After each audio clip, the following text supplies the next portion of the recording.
There is something as well a bit interesting. This is something, it will be read. It will be on the channel, I think, tomorrow, and then 3 days from now. This is not about the Quran. This is letters sent from Leo III to Umar II. So between, I think, 720 to 723. And in one of those sections, Leo, said to Umar, whenever, for example, you come across the word father, you replace it by Lord, or sometimes by God. Now, he doesn't mean the Quran. He means in the correspondence, Umar II is quoting the Bible and things like that, and he always replaces the word, and even saying things, I think, like when Jesus said, "Oh Lord," and it's like, no, in there actually he said, "Oh Father." So he's replacing things. I thought it would be a good idea to just show this for a second to show the intent of what was happening, because this is the 720s. This is probably 100 years since this book began to circulate, and there were many different copies, and the whole thing was a mess. So if 100 years later we have the actual caliph not even being able to quote the actual gospel correctly, and he's changing things, and we look at the Islamic traditions and all of the other accounts that we have from the time, and we know full well that books were destroyed, they just destroyed all evidence. I think it would be quite an easy thing to assume that the Quran earlier on, it didn't say Allah all that much, or rather, it would have had Allah, and it would have had Father, and probably Son, and lots of these words. And they were actually removed before everything got canonized, and then they destroyed everything. Of course, no evidence. It's difficult to find evidence when people burned all of the evidence, but we have at least one witness account from the Emperor of Byzantium actually saying that these people really don't like the words, which, there is no problem. Umar should just quote things as he finds them. But if he didn't, there's a good chance that all of the people that came before him, they had done those things during the canonization process. So just putting that one out there. And also, we're still trying to find out, okay, so is Allah, is Jesus? Well, Allah seems to be more complicated. Is depending on the context. It could have been Father, and then it gets replaced, and it becomes Allah. Sometimes maybe Son, and it gets replaced, and then it's Allah. Sometimes Trinity, and so on. But this is a verse that, as well, is going around. People know this one now quite well. I think it is the Christian prince who first pointed this out to the community, which is Shirk, right in the Quran, when they say they took the rabbis and their monks as lords apart from Allah wal Masih. You cannot say that in Arabic. It's putting together Allah and the Messiah. And then a moment later, it says, there is no deity except He. Or rather, they were not commanded except to serve one deity. So they are putting Allah wal Masih together, as people are taking those two as lords, but they had to worship one God. And it's like, yeah, you guys were Trinitarians when you wrote this, and associating God with the Messiah.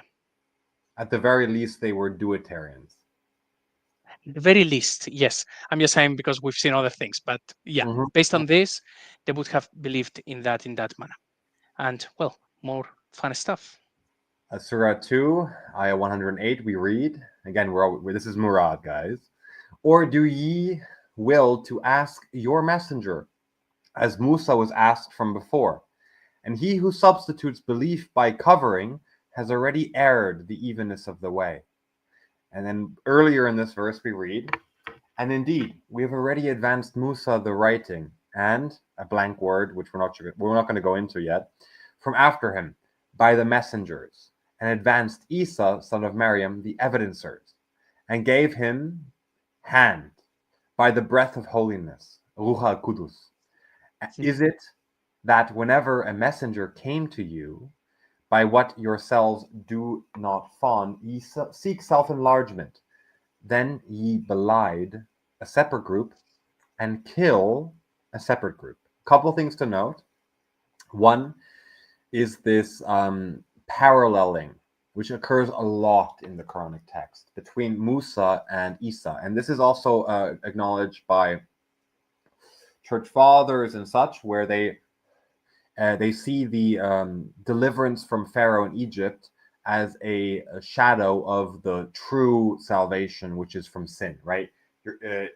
Moses delivers the Israelites from Pharaoh, and Isa, Jesus, delivers mankind from sin.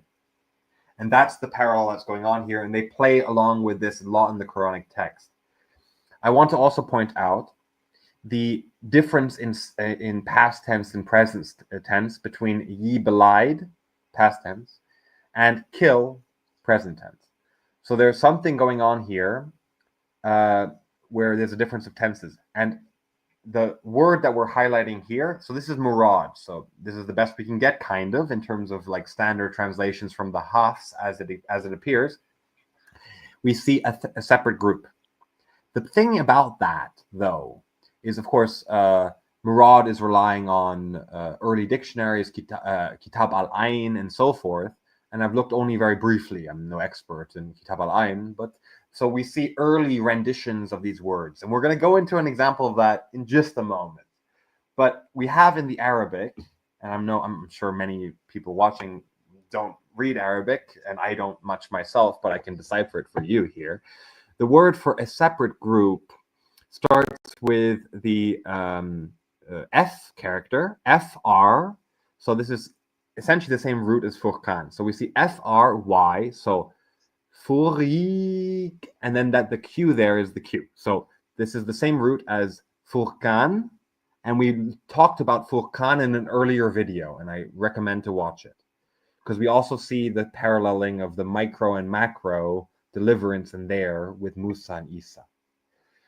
But this word is very interesting, because as we discussed, Furqan is salvation. And if you add the Y there, it renders it into a person. So instead of having salvation, you get savior. Or, and this is important because we're putting just the text here, the actual full text here is only for the second yellow. The first yellow has an extra P/F. So an extra F in front of the word. So it's almost like farika, almost like paprika. Paprika. That's not what it actually means, guys. They're not lying about paprika. Okay, that's a joke. But there is further investigation that needs to be done to deducing why is it that one of these separate groups is straight up savior, and we're going to see that in a second, where it says and kill, and then the word there is actually the savior, right? Because the aleph at the end is actually the definite article. It hasn't been rendered. It should have been removed. And then you should have gotten the aleph and the lam in front of the word. And hence, what you would have gotten is al-Fariq. And if we look then at the Peshitta attestations of this word and the Syriac tradition, Parika is the savior. But before we go fully into that, JC, do you have any other thoughts?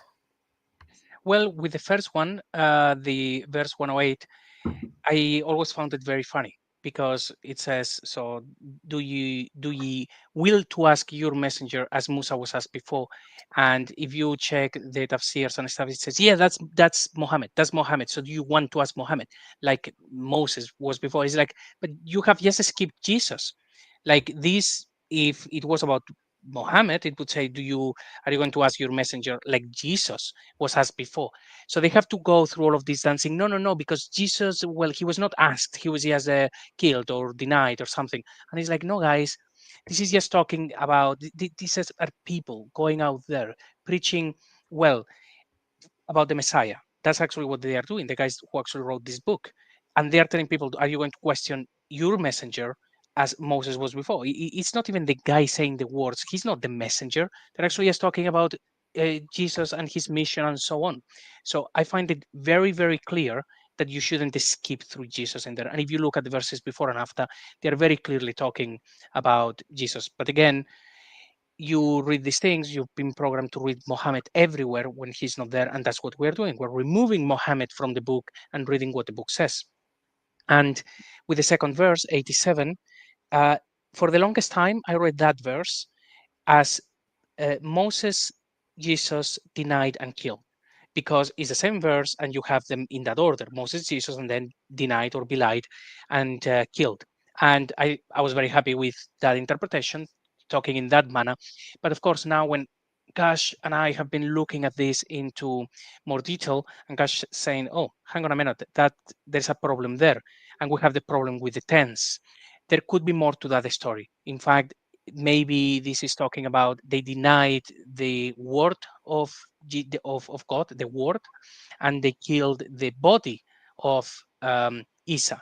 Maybe something to do with the dual natures. Maybe really Moses, Jesus denied and killed, but we're still investigating and looking into that. It's just weird, like Kash has said, the problem with the tense and this word, which is basically just one little dot away from actually reading something to do with the Savior. So we are curious about that. And Kash, so this is the extract before of Barik, and this is what you were saying. I don't know if you want to add something else. I should have actually put it up a bit earlier. Sorry. That's okay. The one I would add is simply my reading, which is that ye belied, and there's something different about the first word, and the something that's different is the extra prefix fa. So there is a distinguishment, as in it's not the same word. And Murad renders it as having one having a hyphen, the other doesn't, but that's not the full extent of it, because again, we're going back to the Syriac and the Aramaic here.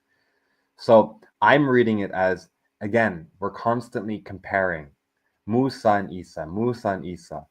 And the Israelites, even after the deliverance from Pharaoh, questioned Musa.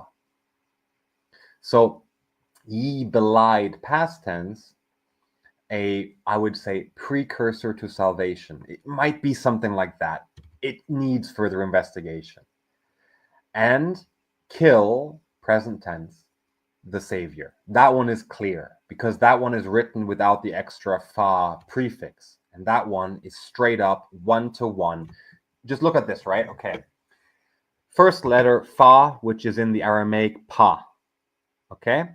Pa, ra, ya, q, kaf, and then aleph at the end. And now look at the way, oh, you don't see in the screenshot, but you can see, okay, so pa, and then the aleph is implicit.